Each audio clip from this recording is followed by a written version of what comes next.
Mengawali berita pertama, pemirsa, pandemi COVID-19 belum sepenuhnya hilang dari dunia. Belakangan ini sejumlah negara masih berjibaku melawan varian baru COVID-19 Omicron termasuk Turki. Nah, bagaimana mengenai update terkini perkembangan COVID-19 di Turki, khususnya warga Muhammadiyah di sana? Berikut kami hadirkan wawancara khusus dengan Ketua PCIM Turki Samsul Hidayat Daud selengkapnya untuk Anda. Bisa dijelaskan sebenarnya apa yang sekarang terjadi di Turki, Pak, terkait Omicron? Baik, terima kasih ya. Berdasarkan berita yang ini juga kami ini di Turki bahwa memang dalam Desember dan Januari ini ya, Desember 2001 dan Januari 2022, kasus infeksi harian itu meningkat di Turki gitu. Padahal memang sebelum Omicron ini datang, memang mereka sudah relatif berhasil di dalam vaksinasi nasional seperti itu ya. Lumayan banyak angka vaksinasi yang dosis 1 dan dosis 2-nya gitu ya. Cuman karena memang virus varian baru Omicron ini, kemudian Turki juga memang yang sudah terbuka semua gitu ya. Terutama di Istanbul merupakan daerah pariwisata sehingga angkanya naik gitu. Jadi angka per tanggal kemarin 12 Januari 77.700 kasus sekitar seperti berdasarkan datanya gitu. Hari sebelumnya 74.000, hari sebelumnya 65.000 gitu. Jadi mereka itu pada bulan Desember itu sudah sampai angka 55.000 menurut beritanya itu.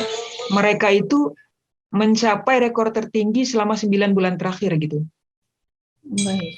Oh, Jadi ini seperti itu gitu. paling tinggi dibandingkan tahun-tahun sebelumnya? Iya, 77.000 ini sekarang tinggi gitu ya. Baik. Terus kemudian apa saja yang dilakukan pemerintah Turki, Pak? Ya, sejauh ini karena memang ada ini ya, ada pertama dua hal yang substansial itu. Pertama tentu himbauan masker dan seterusnya kepada masyarakat, masker, jaga jarak seperti itu. Kemudian katanya berdasarkan beritanya dari penasehat nasional penanganan COVID Turki itu dalam tim ilmiahnya itu memang katanya ada sebagian masyarakat yang menolak, yang masih belum bersedia untuk menerima dosis ketiga gitu dari vaksinnya itu gitu kan. Ada dosis 1, dosis kedua, ada yang perlu sampai dosis ketiga katanya. Itu yang salah sekian dari ini ya yang dihimbau barangkali oleh pemerintah Turki sekarang untuk jaga jarak, kemudian protokol kesehatan lah terkait dengan COVID ini dan mungkin dosis daripada vaksinnya gitu, Bu. Baik, untuk terakhir gimana kondisi para WNI dan juga warga perserikatan di sana? Apakah juga ada yang terkena begitu atau masih dalam keadaan sejauh ini aman begitu? Ya, secara umum aman gitu ya. Jadi berdasarkan informasi kalau warga perserikatan dulunya gitu pas awal-awal kasus ini, kemudian pertengahan gitu ya.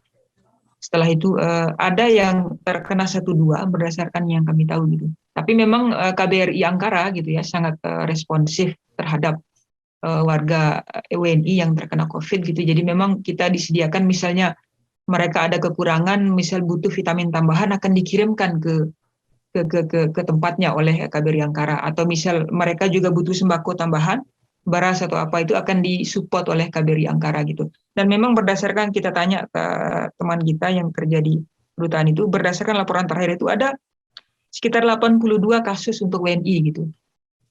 Yang masuk ya, yang melaporkan diri, kita tidak tahu yang tidak melaporkan diri dan di luar KBRI itu sekitar ada 82 kasus. Tapi sejauh ini alhamdulillah aman bagi WNI di sini karena kebetulan di satu sisi KBRI sangat responsif jika ada kebutuhan mendesak tambahan, dan juga memang penanganan terhadap tim nasional COVID Turki itu sangat baik bagi warga Turki sendiri maupun bagi warga asing, insya Allah sangat baik gitu, sangat responsif untuk tim COVID-nya gitu, seperti itu.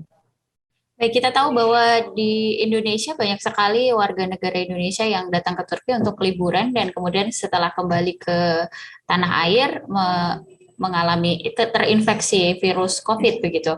Nah, apakah setelah tingginya angka kasus di COVID ini, Turki menutup pintu masuk bandara atau memperketat dan juga memberlakukan keterbatasan untuk pariwisata begitu, ataukah masih tetap berlanjut? Nampaknya masih berlanjut gitu ya, belum kita berita terupdate juga saya ini, tapi yang jelas bahwa nampaknya masih berlanjut gitu terkait dengan pariwisata ini, karena pariwisata ini kan menjamin perputaran ekonomi gitu ya. Banyak multiplier effect dari pariwisata itu.